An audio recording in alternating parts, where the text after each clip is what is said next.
the coolest opportunity we have is that we can be innovators of education. We have this opportunity for academic innovation. We can be the Charlotte Mason. We can be the Maria Montessori in our children's environment.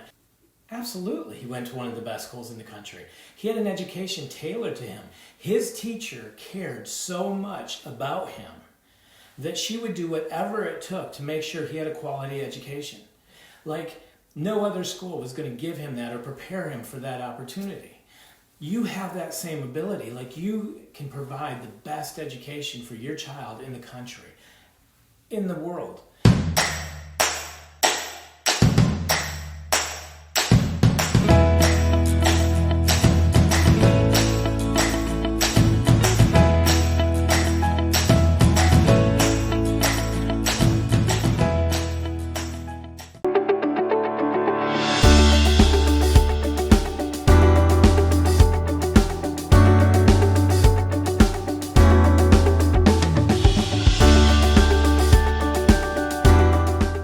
Happy Thursday, everybody. Hope you're having a good week. Hey, it's Teaching Tips Thursday, one of my favorite days.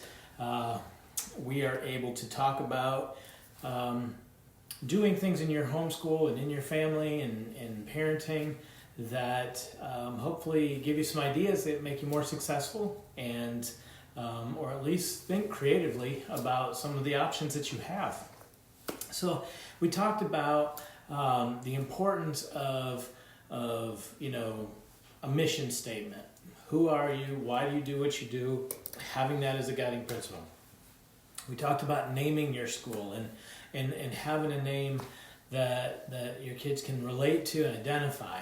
Well, let's talk now a little bit, the culture, being not just a culture, but the methodology. So we have culture in some ways that we talked about as far as the name and mascots or anything that you want to do at your school. But let's talk about the educational methodology. One of the beauties of homeschooling is you have the ability to be innovative.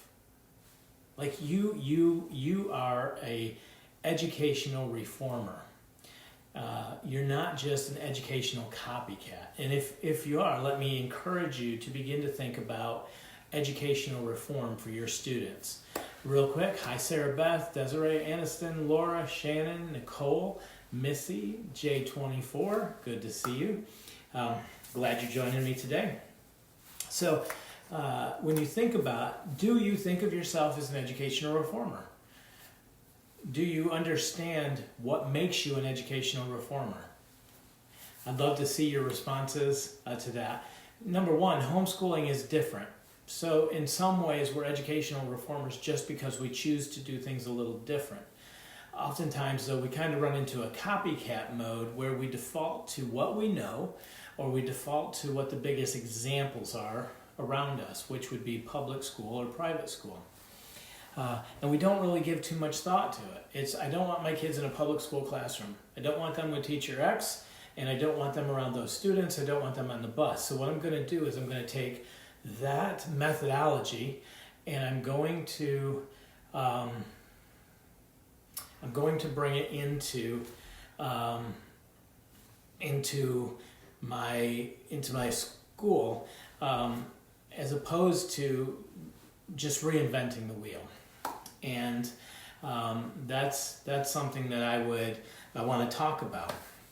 Okay, so being creative and innovative. What are Reformation and education? We have some influences that I would say, like we have, let's say Charlotte Mason. We have a lot of Charlotte Mason influence in our school curriculum.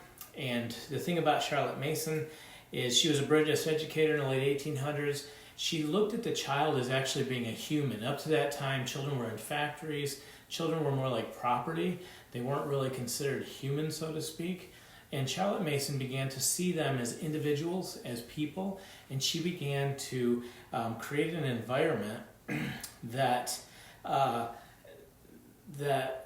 gave the child, like she believed, don't just educate the mind of the child, educate the entire child, the whole body of the child, give them experiences, let them have hands-on activities and use more parts than just rote memorization. but have them narrate things back and do discovery and nature walks and journals and different things that just created a classroom environment that was much more than just sitting at a desk and doing rote memorization and testing. And so her influences, Masterbooks definitely draws from her influences in education. What about Dr. Maria Montessori in the early 1900s? And her educational method was, we wanted individualized learning. We want students to be independent in their learning, that they can take initiative. We want them, multi-age classrooms so that children are socialized among multi-ages as opposed to just one age in particular, like most public schools are. She wanted hands-on activities where they were problem solving, doing critical thinking, applying what they were learning. And so we see that in Masterbooks as well. We see the push towards independent learning.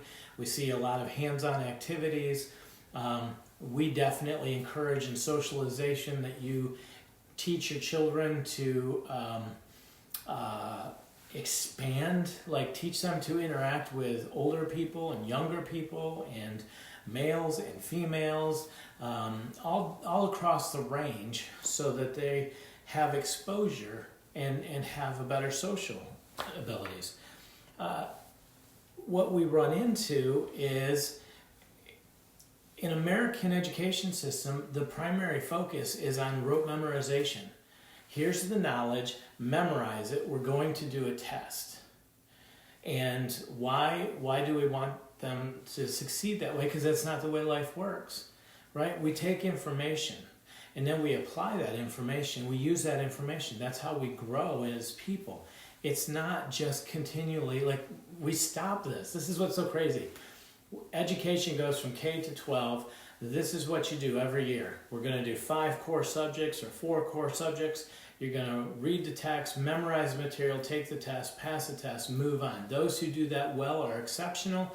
You will become the honor students, the valedictorians of your class. You will be recognized because you can memorize things for a test.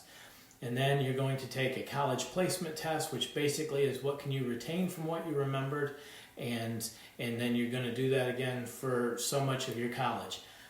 Then all of a sudden, we're going to stop that, because now that's not an appropriate way to learn anymore. So when I turn 18 or I turn 22, suddenly rote memorization isn't the way we do things anymore.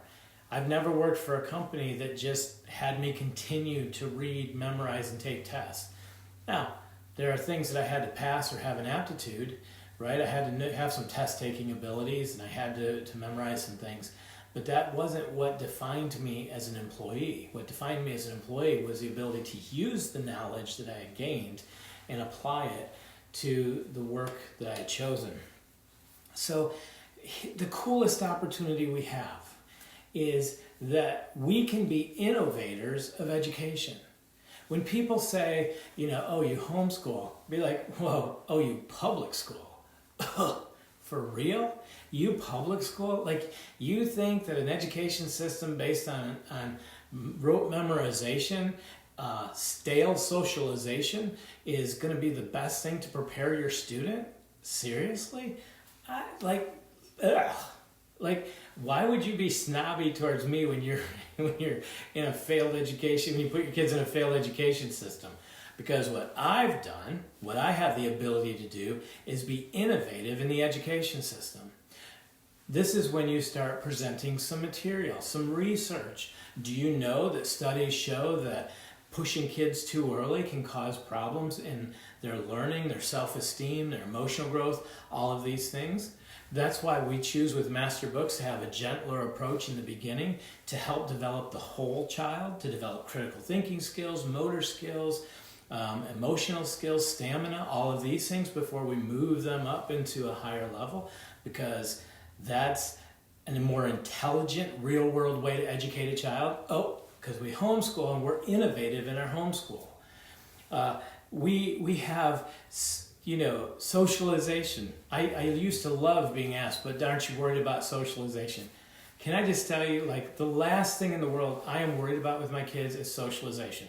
Well, let me say, I was always concerned that they were too social, right? That stranger danger was a difficult concept, because They were just, they wanted to talk to everybody. They wanted to learn from everybody, be part of every conversation.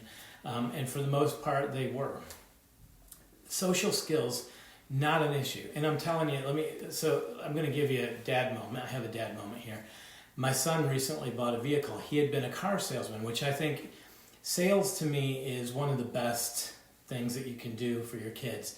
Make them go door to door and knock on the door. Make them work in insurance sales, car sales, any entry-level sales position where they're going to teach them to understand the needs that other people have and to learn how to communicate and all of those things. I just think it's a great opportunity for students to learn. Well, my son went into sales, and he was in car sales, and he worked for one of the bigger dealerships in the area. And car sales can be difficult when you have a family, right? And so he took another position. Well, he recently went back to the dealership to buy a vehicle. And as him and his family were getting in a new vehicle, they called him in, and they said, they over the loudspeaker said, da-da-da, would you please come to the sales office? So he came to the sales office, and they basically said, listen, we will do whatever it takes to have you come back. Like, this is what you can make. You can have these days off. We just want you back selling.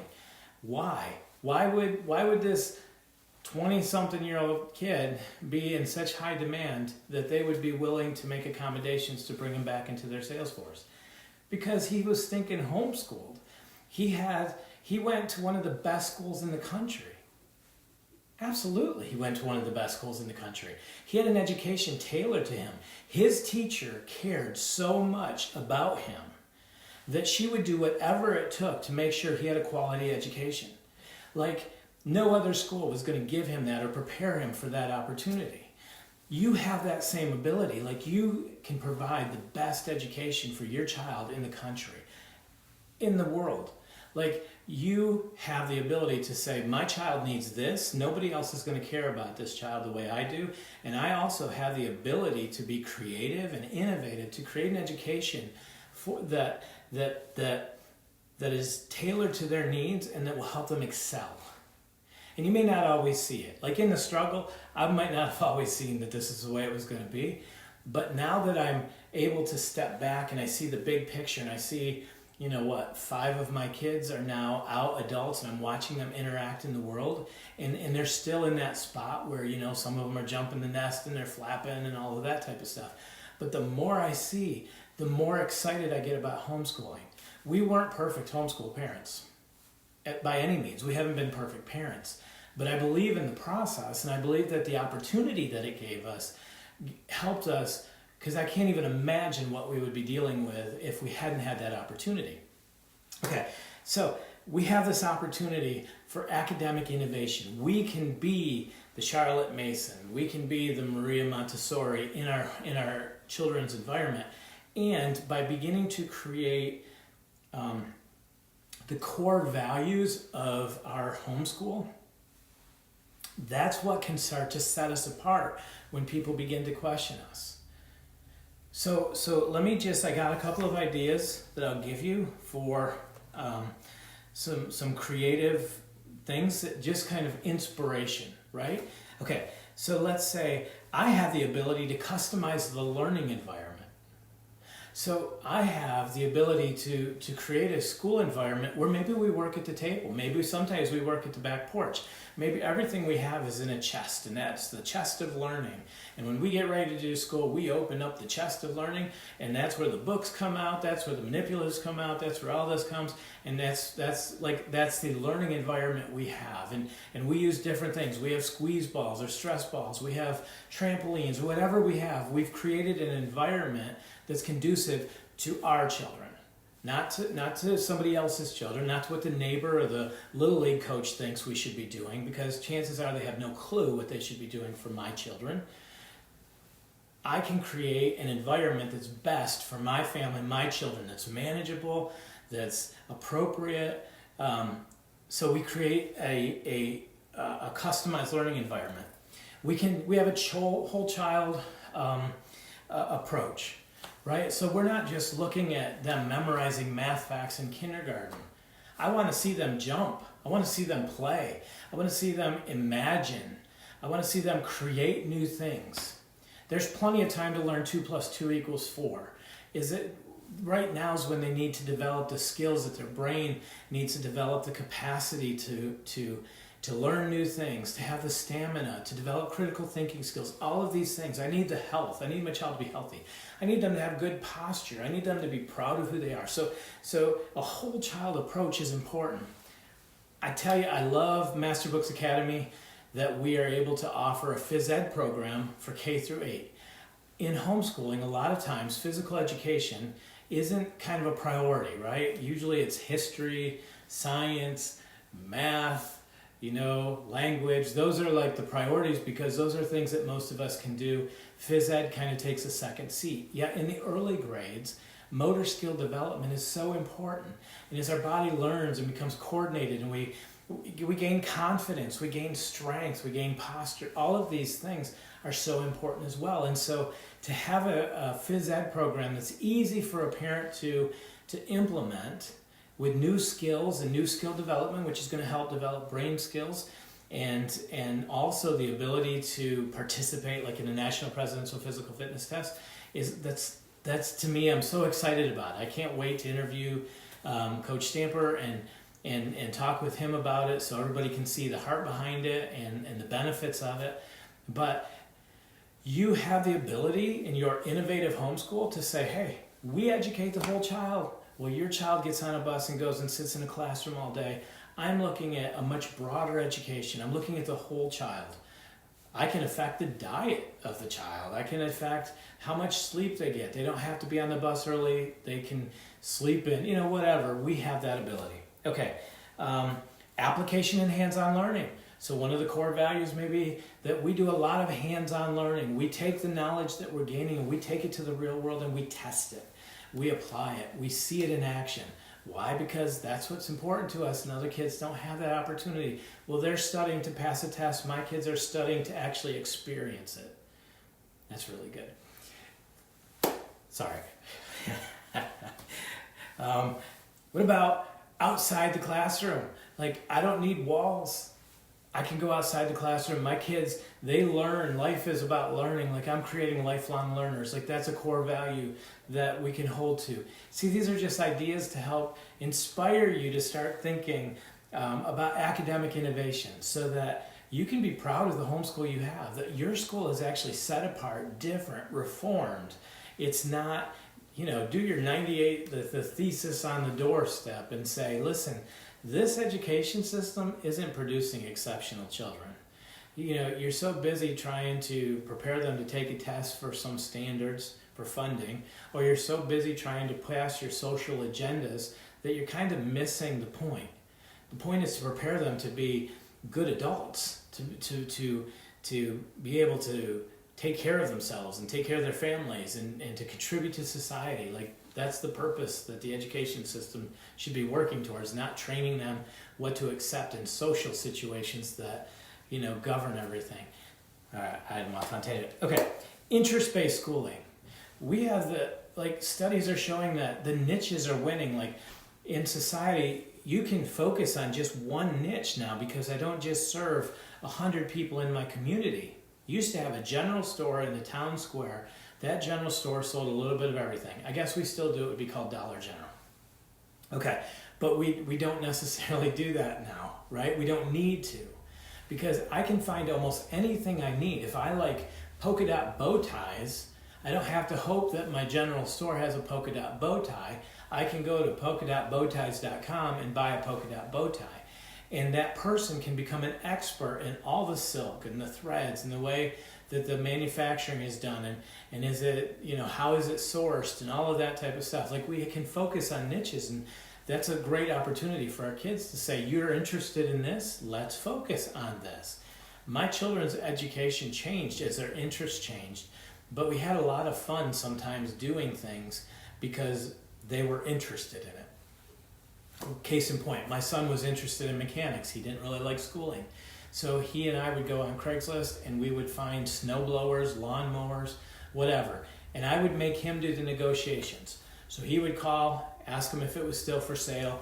We would go and look at it. That's the part I played. I was his driver. We would drive, and then he had the money. I gave him some seed money, and he had to figure out how to make a profit off from that.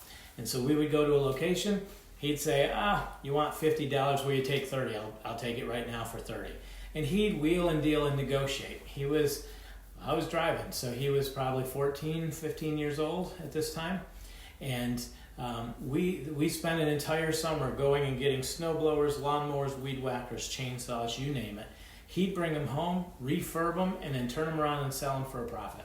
And that was just a lot of fun. Now, he doesn't do that for a living right now, but everything he learned from that, I see it. I see him in his negotiation skills. I see him with machines and mechanics and in companies, the way he socializes with people and interacts, the way he gets things that he wants.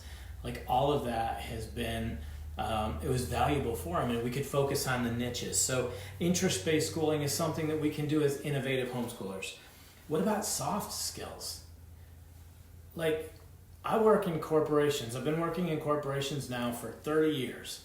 Soft skills are so neglected, like emotional intelligence, being able to control your triggers. What about manners? Like, manners are like, what about proper etiquette, right? When you go out to dinner with the boss, do you understand proper etiquette? Like, these are soft skills, but these are important skills. What about the way I behave on social media or the way I dress? All of these things. Like, my school can focus, almost like a finishing school, on helping my children understand how to succeed in the world around them. Okay, life skills. We have our homeschool is heavy based in life skills. When a child reaches the age where they have a driver's license, they begin shopping for the family. They can shop for the family. All of my kids have been able to cook for a large family. My sons could easily cook. They could buy the groceries, prepare the meal, they could do their own laundry, they could run a household at any time before they were 18, because those were the things that they required. My daughter just got married. I don't know her age. I think she's around 21. Don't know. So anyways, I can easily give her the keys and say, hey, go get the oil changed, get the tires changed. I could give her a whole list of things that some people would be very intimidated to do.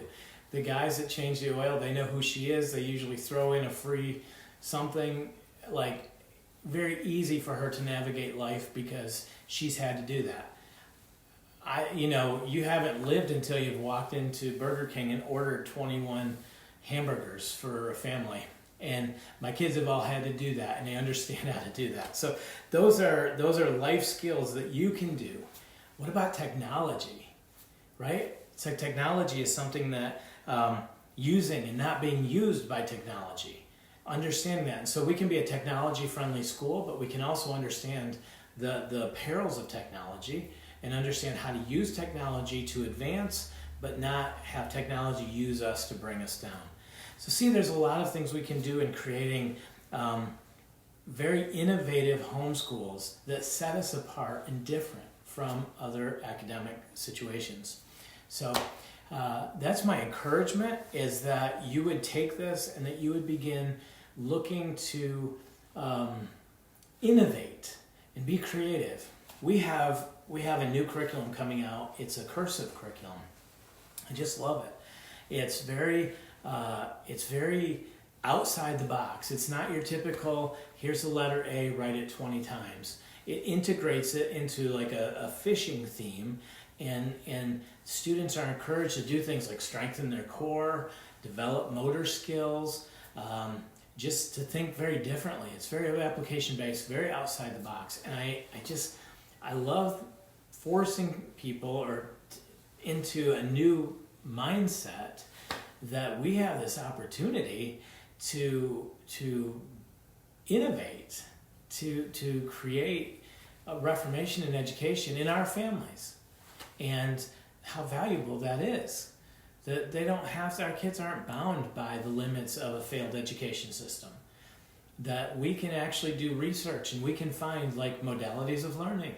How do we work with modalities of learning? How do we strengthen modalities that are weak? Do we want to strengthen modalities that are weak? Who are some educational reformers? What are they doing for hands-on learning or for labs or these types of things? And just beginning to train ourselves so that when we're approached, even, like, number one is that we provide the education that our kids deserve. Number two is when we're approached, we're able to actually educate our critics. You're part of a failed education system I choose not to be part of. There's multiple reasons. In our homeschool, we like to focus on technology. We like to focus on soft skills. We like to focus on real life application. We use the tools of curriculum. We're not used by the tools of curriculum. We are able to manage the social agendas that our students are learning, so that they're in alignment with biblical authority and biblical truths. We are able to focus our education on the needs of the student as opposed to trying one-size-fits-all approach or a factory-based schooling that so many students are forced to have to sit in.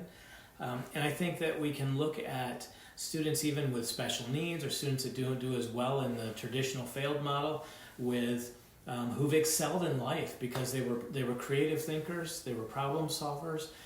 There's countless that had reading issues or visual issues and processing issues that went on to create amazingly fantastic companies and succeed by a worldly standard in life. So homeschooling gives us so many options. So we have a mission, who we are. We have now a name and a culture that we've created, and now we can begin, what's our methodology? You're the leaders and the innovators. You're the reformers. What's the methodology that you're using?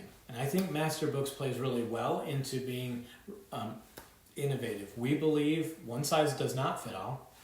We also believe that you can adapt the curriculum to fit your needs, to fit your methodologies. We try to leave the curriculum so that it covers the basic, it gives you the framework, but leaves enough open time and open room that you can add to it and build on it, be flexible with it. I've said for a number of years, you're the carpenter, curriculum is the tool. Don't be the tool and curriculum the carpenter. You adapt it to your students. You're not forced into the box of your curriculum. You're able to adjust it and make it work for your student. So important. So hopefully you got some inspiration from this, and I'd love to see any thoughts about what I've said. If it resonates or you feel any inspiration, please let me know. And it's always good to have a little bit of feedback on these videos and know that we're helping. So, well, God bless you in your journey. I hope you have a great weekend, and I hope that you begin to think innovatively. How can we become the world's best education for our kids? All right. Hey, God bless you guys, and we will talk to you next week.